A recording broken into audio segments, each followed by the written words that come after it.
As I sit here drawing on this rainy spring morning, thinking back to when I was a child, I always loved drawing and always loved making things, exploring.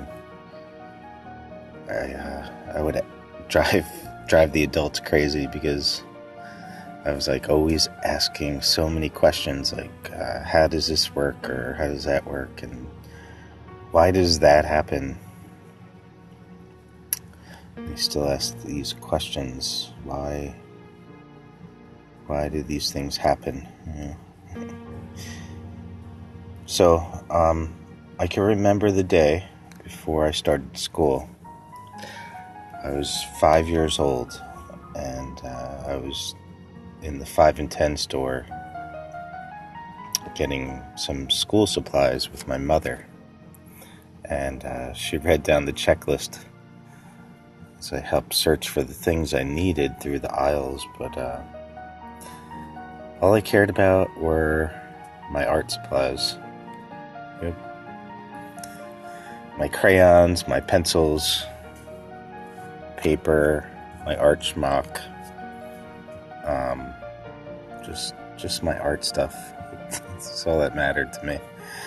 Because I knew that art would be the subject I would love the most. And I remember when we left the store, she held my hand across the street, and I remember the sun shining in my eyes, and I got this feeling that I can't explain it, but it's like warm and comforting and somehow explained to me my life's purpose. The light. I can't explain it, but my life actually at the time was very turbulent. My parents were young and always fighting and very passionate people. My home life was totally chaotic. I had already moved several times before I even started kindergarten. But you know, I found solace in the process of creating. Whenever I would draw or build something, or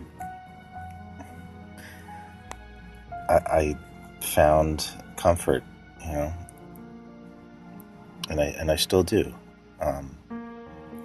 It's kind of like my way of making order from chaos, I guess.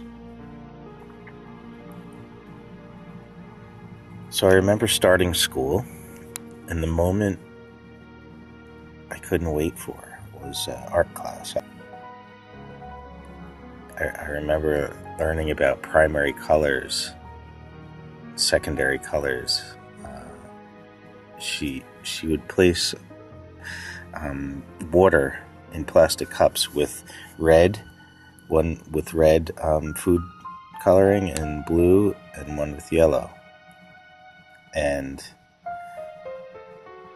she instructed us to, I'll never forget this, to pour like the red and the blue into one cup, and we had to figure out what color it would make. And of course that made purple, and we learned about the primary colors, and if we mixed them all together, we learned about, you know, the mud, the color. I remember I sat by the light of the window mixing these cups of water, and I had that feeling again. I had that feeling through the light.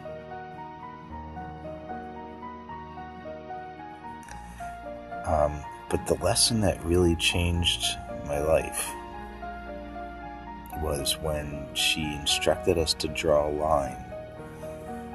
one line on a big piece of paper, and we couldn't take the pencil off I think it was a crayon, even a dark crayon that we started the line with, and we were instructed to not lift the crayon off the page, but to circle round in figure eights and come back to where it began to kind of close the loop. And then she instructed us to color between the lines, like the space, color in the space between. I remember getting this flash of insight. I mean, I was so young, but I just felt the depth of the possibility of that concept, of that project.